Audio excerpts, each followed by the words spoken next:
Les hortensias sont des plantes souvent cultivées dans les jardins et dans les maisons, bien que cette plante ne soit pas adaptée à tous les milieux et à tous les terrains. Pour obtenir de splendides et robustes hortensias, il suffit de suivre attentivement quelques règles simples concernant l'exposition, le terrain et l'arrosage. Il ne faut pas croire que l'hortensia soit une plante délicate ou difficile à cultiver. Il faut simplement adapter son environnement à ses besoins. On peut ainsi jouir de la splendeur de ses fleurs pendant de nombreuses années.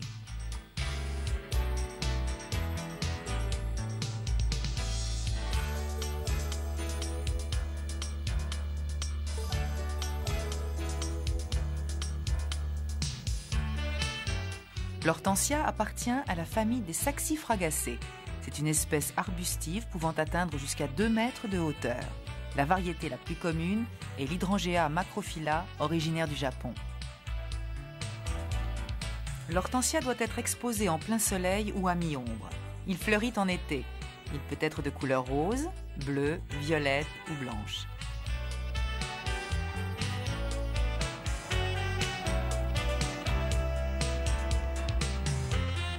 La préparation du terrain est très importante pour la culture des plantes en général. Elle est essentielle pour celle des hortensias. La condition première et primordiale est que le terrain choisi pour la mise en terre de votre hortensia ne soit pas calcaire. En effet, le calcaire est toxique pour l'hortensia et il est à l'origine de nombreux désagréments. Le terrain idéal pour sa culture doit être acide avec un pH compris entre 4,5 et 6, contenant des substances organiques et de l'argile. Vérifiez donc le pH dans la composition du terreau destiné aux hortensias au moment de l'achat.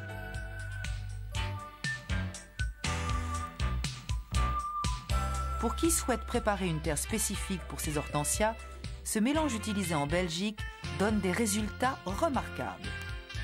Il est composé d'un tiers de terre de bruyère, d'un tiers de terre de jardin et d'un tiers de tourbe. Ajoutez à ce mélange un engrais ternaire à libération lente, à base d'azote, de phosphore, de potassium et de microéléments. Cet engrais fournit à la plante les substances nécessaires à sa croissance, c'est-à-dire au développement des fleurs, à la pousse des branches et à la naissance de nouveaux bourgeons.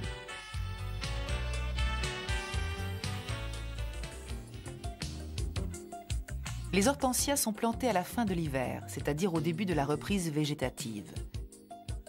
Les plantes achetées en pépinière sont rempotées dans un bac un peu plus grand, soit avec le terreau préparé auparavant, soit avec un terreau acheté dans un magasin spécialisé.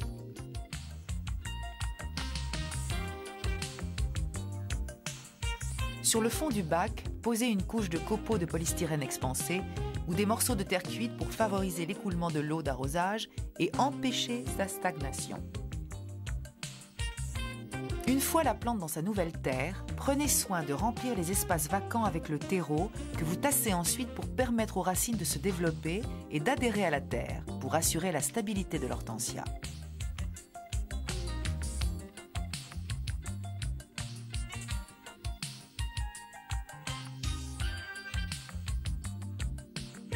Les hortensias réclament beaucoup d'attention en ce qui concerne l'arrosage. Leurs grandes feuilles absorbent en effet de grandes quantités d'eau nécessaires à la transpiration. La chaleur augmentant, il faut intensifier l'arrosage pour que la plante ne se mette pas à sécher. Les plantes en pot souffrent bien entendu beaucoup de la sécheresse. Il faut donc que les arrosages soient abondants, notamment en plein été, où ils peuvent être quotidiens et que les bacs soient remplis jusqu'à saturation. Pour combattre la chaleur, donnez un petit coup de pouce à l'hortensia en mettant dans la soucoupe du gravier que vous arrosez. La chaleur provoque l'évaporation de l'eau qui vient humecter les feuilles, atténuant ainsi le poids de la chaleur estivale. Si le terreau n'est pas arrosé et devient très sec, intervenez en baignant le bac dans une bassine. Laissez tremper quelques heures, le temps pour le terreau de bien absorber l'eau et d'expulser l'air qu'il renferme.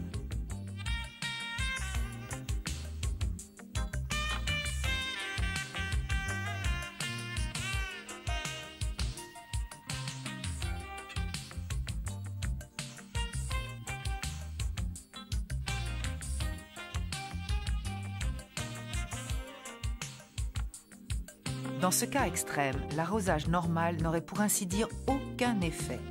Le dosage de l'eau n'est pas la seule précaution à prendre en matière d'arrosage. La présence de calcaire, dans le sol comme dans l'eau, peut entraîner la destruction de la plante. Il représente un véritable poison pour l'hortensia et peut lui être fatal. Si les hortensias vivent dans des régions où l'eau est très calcaire, essayez de les arroser avec de l'eau de pluie recueillie dans des bassines ou utilisez l'eau du dégivrage du réfrigérateur. Une autre solution plus laborieuse consiste à recueillir la vapeur de l'eau en ébullition ou à utiliser des filtres décalcifiants. Si toutefois aucune des solutions suggérées n'est possible, il faut diluer un acidifiant dans l'eau du robinet pour rééquilibrer l'acidité du terrain.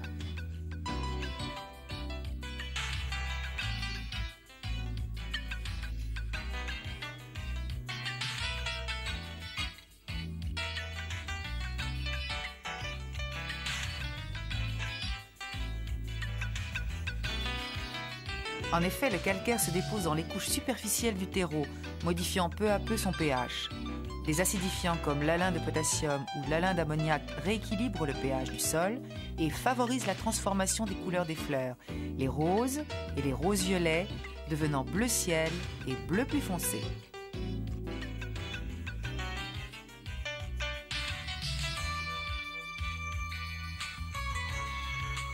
La plantation des hortensias dans le jardin demande quelques attentions si vous voulez une plante robuste et vigoureuse. Ayez soin tout d'abord de vérifier que le terrain n'est pas calcaire, ce que vous mesurez à l'aide d'un pH-mètre. Si l'aiguille se stabilise sur des valeurs comprises entre 4,5 et 6, la terre est idéale.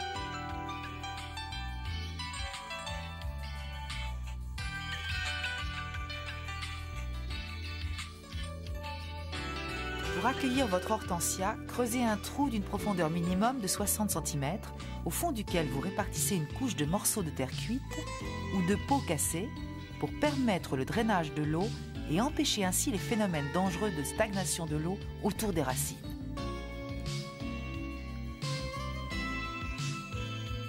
Couvrez d'une terre fertile à laquelle vous ajoutez un engrais ternaire à libération lente, composé d'azote, de phosphore, de potassium et de microéléments. Cet engrais libère lentement les composants nécessaires à la croissance de l'arbuste. La plante est mise en terre avec la motte et ses racines. Puis, ajoutez le terreau, celui d'origine s'il répond aux besoins en pH, ou bien celui que vous avez préparé spécialement si la terre d'origine est trop calcaire. Après quoi, tassez comme d'habitude la terre autour des racines. Lorsque vous plantez les hortensias, il faut non seulement penser à une disposition esthétique des plantes, mais aussi envisager leur croissance optimale. Si vous envisagez de faire des plates-bandes, respectez un espace convenable entre les arbustes en tenant compte de la propension des hortensias à s'étendre jusqu'à ce qu'ils atteignent l'arrondi qui les caractérise.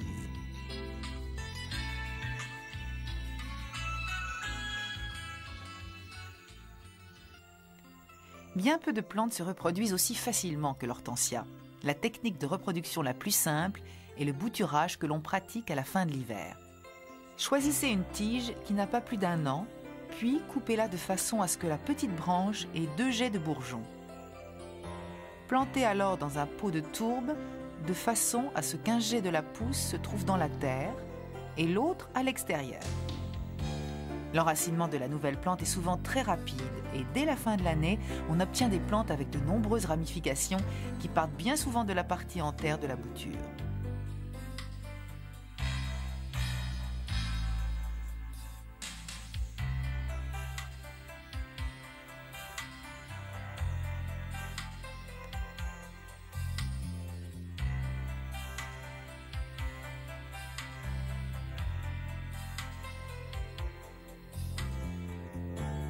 Jusqu'à présent, nous avons signalé combien l'hortensia souffrait aussi bien du calcaire que de la chaleur. En revanche, cet arbuste résiste à des températures très en dessous de zéro, allant quelquefois jusqu'à -20 degrés. Le seul danger venant du froid sont les gelées tardives, celles qui surviennent après le réveil végétatif et qui peuvent nuire à la floraison de l'hortensia.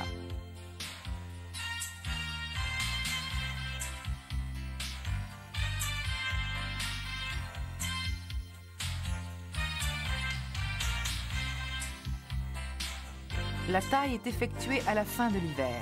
Enlevez toutes les vieilles branches abîmées, ainsi que les rameaux faibles et trop fins. Ne touchez pas aux tiges d'environ 1 an, car ce sont elles qui porteront les fleurs à leur cime. Les tiges qui ont fleuri l'année précédente et qui semblent encore saines sont raccourcies et taillées à la hauteur de 2 bourgeons à fleurs.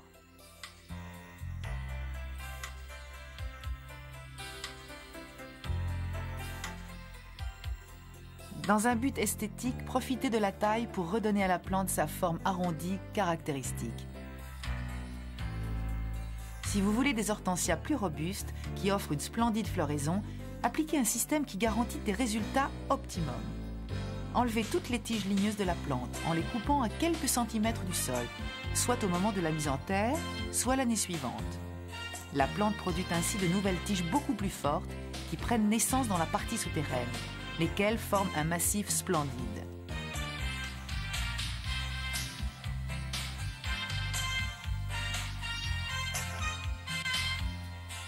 Les fleurs obtenues à partir de la 3e année récompensent cette longue attente.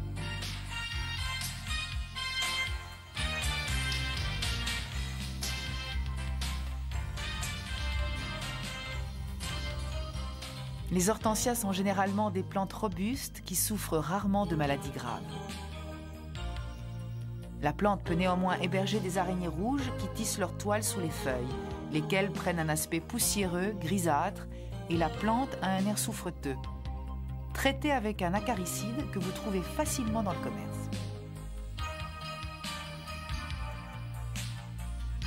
Le mâle blanc se manifeste par des macules jaunes sur la partie supérieure de la feuille et par une moisissure blanche sur la partie inférieure. Les feuilles deviennent rouges et peu après commencent à tomber. Traitez avec un produit à base de soufre. Le gardénia est une plante magnifique, aux fleurs rappelant la porcelaine, qui contraste avec les feuilles brillantes d'un vert très foncé. On le cultive aussi bien à l'extérieur qu'à l'intérieur, à condition de suivre attentivement quelques règles de culture qui lui sont spécifiques. Le gardénia appartient à la famille des rubiacées. Il peut atteindre l'envergure d'un arbuste, voire celle d'un arbre. C'est une plante à feuilles persistantes, coriaces et brillantes. Il fleurit au printemps et en été. Ses grandes fleurs très odorantes sont du blanc le plus pur, ou encore jaune ou rose. Les variétés cultivées en Europe proviennent d'espèces introduites entre 1750 et 1800. Ces 50 dernières années, le nombre d'espèces découvertes en Asie et en Afrique a été multiplié par 10 et s'élève à près de 260, mais aucune d'entre elles n'est encore intégrée à la floriculture.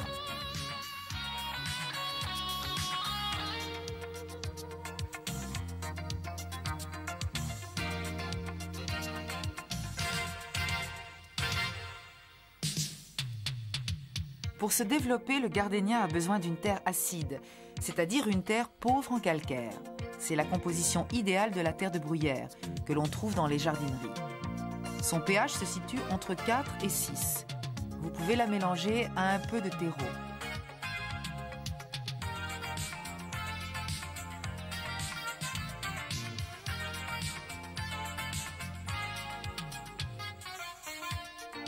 Ajoutez à ce mélange un engrais ternaire à libération lente, composé d'azote, de phosphore, de potassium et de microéléments.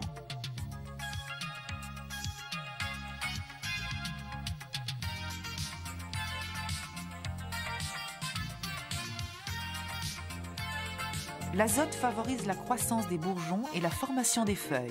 Le phosphore stimule l'activité végétative et le potassium la coloration des fleurs.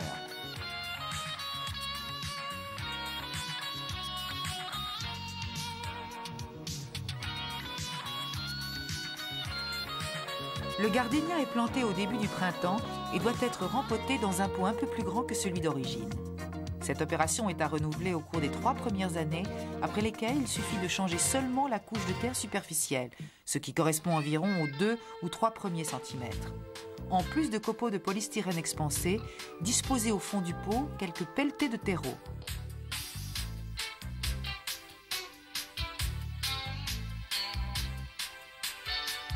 Sortez ensuite délicatement le gardénia de son pot d'origine. Répartissez le terreau préalablement préparé dans l'espace vacant entre la motte racinaire et le pot.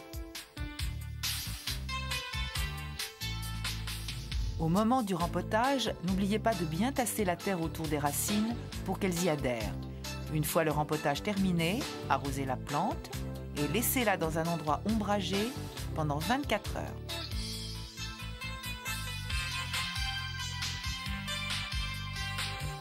Pour prospérer, le gardénia doit être exposé en pleine lumière sans toutefois recevoir directement les rayons du soleil, surtout en été. Dans les maisons, ayez soin de placer le pot loin des sources de chaleur directe, telles que les radiateurs. Une fenêtre non exposée au sud est la solution idéale. Le gardénia souffre en effet des rayons directs du soleil et d'une chaleur étouffante. Pour le protéger d'une chaleur excessive et d'un air beaucoup trop sec, mettez une couche de gravier mouillé sous le pot en prenant garde cependant à ce que le niveau de l'eau dans la soucoupe n'atteigne pas les racines de la plante.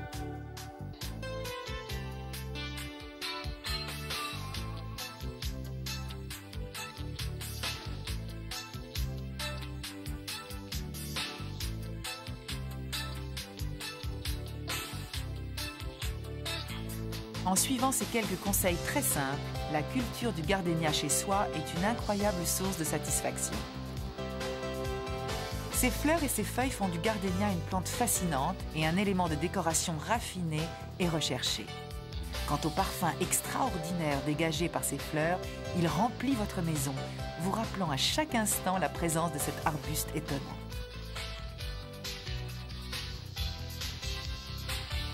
Pour la plantation en pleine terre dans le jardin, choisissez un endroit particulièrement ombragé.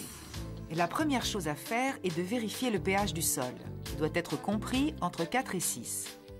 Mesurez-le avec un appareil approprié que vous trouvez dans les magasins spécialisés.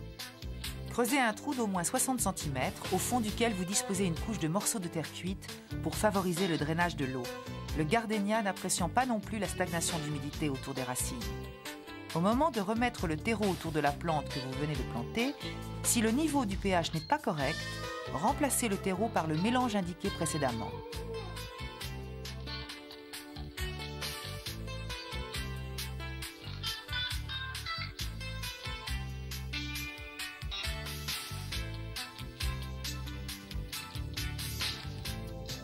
Les gardénias ont besoin d'un bon apport en eau pour pousser et s'épanouir en toute splendeur.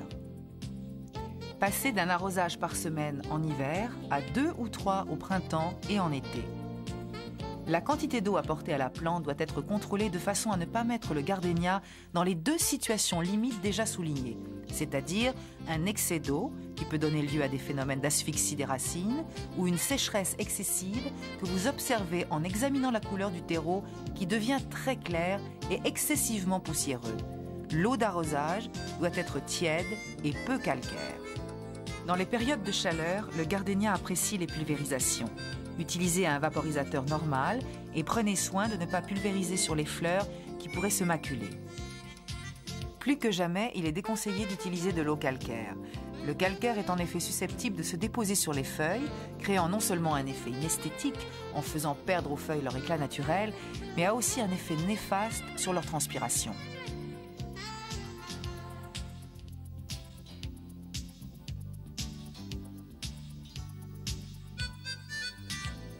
La pulvérisation ne sert pas seulement à rafraîchir les feuilles, mais avant tout à les nettoyer, pour enlever la poussière qui s'est déposée et qui bloque la transpiration.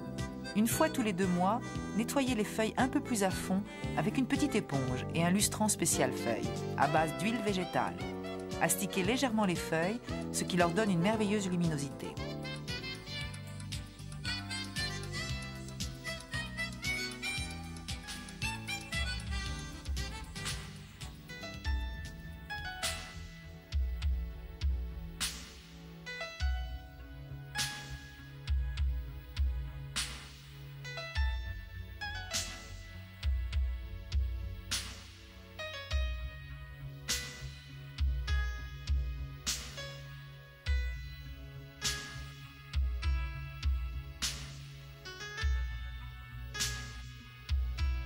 Au plus fort de l'activité végétative, c'est-à-dire au printemps et en été, le gardénia a particulièrement besoin d'un apport nutritif. La production de fleurs, la croissance des branches et des feuilles correspondent à une demande en minéraux et en microéléments.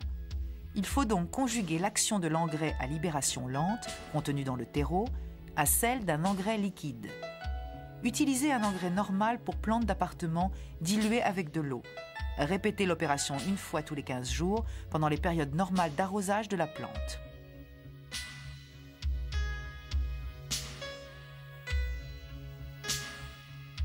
Au début de l'automne, suspendez les apports d'engrais, ce qui permet à la plante d'entrer dans sa phase de repos végétatif.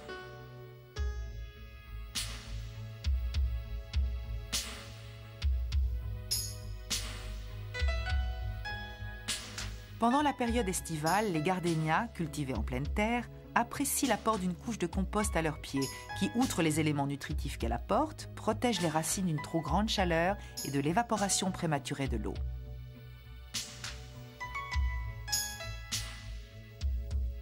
Cette opération n'est pas indispensable pour les gardénias de type arbuste, mais elle est essentielle pour les gardénias de type arbre, qui ont moins d'ombre autour de l'appareil racinaire. La taille des gardénias comporte plusieurs étapes qui varient selon l'âge de la plante. L'une d'entre elles est l'ébourgeonnage. C'est un type de taille qui se pratique sur une plante d'un certain âge, dont les branches se lignifient. Cette technique consiste à tailler les bourgeons qui naissent sur le collet ou dans son voisinage. Étant donné que les pousses ne fleurissent pas avant 2 ou 3 ans, il est préférable de les supprimer. La meilleure période est celle de janvier à mars. Vous pouvez même tailler les fleurs qui fanent. Vous aidez ainsi la plante, qui se trouve soulagée de l'activité de ses fleurs qui sèchent, et utilise cette énergie pour la croissance d'autres fleurs.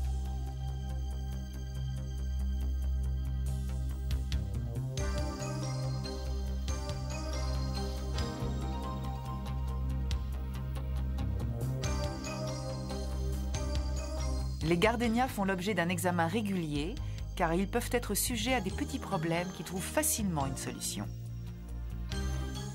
Des signes de brûlure sur les feuilles et les fleurs. La plante a été pulvérisée à la lumière directe du soleil. Ne la baignez alors que le matin de bonne heure. Les feuilles se décolorent et présentent des points ronds et comme des écailles brunes sous les feuilles. Ce sont des cochenilles. Enlevez-les avec un coton imbibé d'alcool, puis pulvérisez un insecticide administré pendant 20 à 25 jours pour être sûr que les larves sont détruites. Il y a des toiles d'araignée sous les feuilles. Ce sont des araignées rouges. Enlevez les toiles d'araignée avec une petite éponge humide et pulvérisez un acaricide. Répétez l'opération tous les 15 jours jusqu'à leur disparition. Les feuilles jaunissent malgré des nervures encore vertes. L'eau est trop calcaire, ou il y a du calcaire dans le terreau. Vérifiez l'acidité du terreau avec un pH mètre et arrosez avec une eau décalcifiée.